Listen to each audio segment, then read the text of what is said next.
सिंध हुकूमत का सूबे में आला तालीम के फरोग में निजी यूनिवर्सिटीज के किरदार का एतराफ। कराची की इल्मा यूनिवर्सिटी में 21वें कॉन्वोकेशन की पुरवकार तकरीब हुई, जिसके मेहमान खुसूसी वजीर तालीम सिंध सैयद सरदार अली शाह थे। तकरीब में मैनेजमेंट, IT, मीडिया और दीगर शोबेजात से ताल्लुक रखने वाले 400 से जायद तलबा और तालबात में डिग्रियां तकसीम की गयी।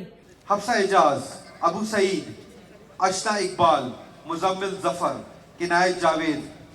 सुबह वजीर तालीम ने बताया कि सिंध की 60 में से 30 जामियात निजी शोबा चला रहा है, जो आला तालीम के फरोग में काबिले तहसीन खिदमात अंजाम दे रही है।